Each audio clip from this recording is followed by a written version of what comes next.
Mga pare ko, pwede na rin, wag lang po sasagarin itong Petron Sprint 40 scooter oil na SC400. So ito po yung ginamit natin after po ng 500 km ng pagtakbo itong ating Honda Click. Then after 1,000 po, ito na po yung kanyang itsura at mag-change oil na po ulit tayo. At ito na po yung time na re-reviewin po natin itong ating langis na Petron Sprint 40 scooter oil na SC400 at sasabihin po natin kung ano po yung experience natin sa paggamit sa kanya. Pero syempre, bago po lahat ay alamin muna po natin yung kanyang specification kung pasok po to sa ating motor. At ang kauna-unahan po dyan ay ang kanyang viscosity na SAE 15W40. At ang sunod po natin ay yung kanyang Jaso na Jaso MB kasi siya po ay pang scooter. At lastly, yung kanyang API na SL. So ay mga pare ko, tingnan nyo po kung pasok po to sa inyong motor. Kung oo po, ay pwede nyo po itong gamitin sa inyong mga scooter. Then so naman po natin yung kanyang special features dahil kalimitan po ng mga langis ngayon, lalo na po pag branded, ay may sarili po yung special features at nagkakatalo po yan sa additive content.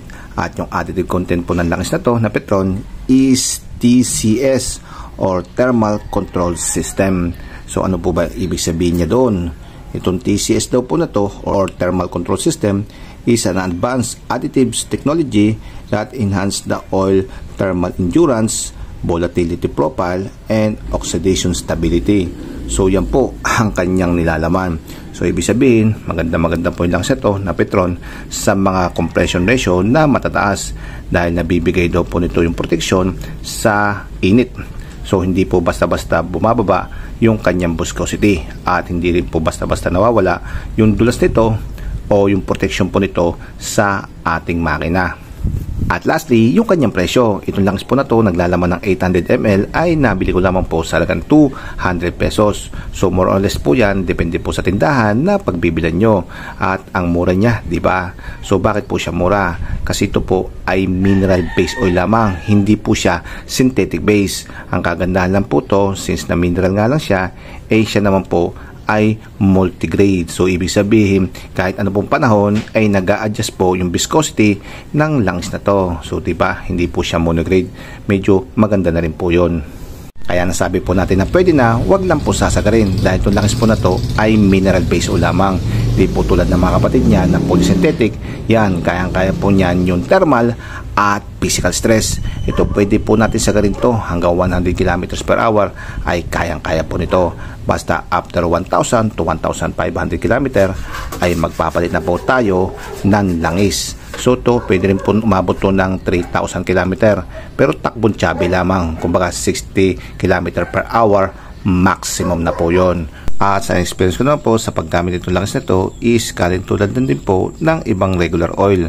Kasi regular oil lang po itong Sprint 40 at mineral based oil lamang. So walang special, walang dagdag na power, fuel efficiency at especially smoothness. So ma-experience lang po yan sa mga polysynthetic oil. So wala naman po problema kasi ang mura lang po talaga niya. At kung ano po yung binayaran nyo, yun din po ang inyong makukuha.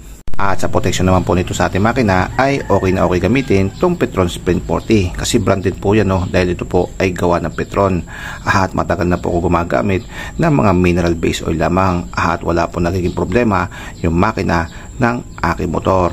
Basta ang importante ay huwag nyo lang po siyang sasagarin. At itong Petron Sprint 40 SC400, recommended po natin to sa mga daily use na motor. Yung mga pang araw-araw po ba, yung mga panghanap buhay na naghahanap ng murang langis. So may protection naman po to, at huwag nyo lang po siyang gagawing pang racing. So yung mga pare ko, yung review ko nitong ating Petron Sprint 40 scooter oil na SC400. At yung susunod po natin na gagamitin na langis ay Caltex Habulin Supermatic 40. Ito mag-upgrade na po tayo from mineral to semi-synthetic base oil.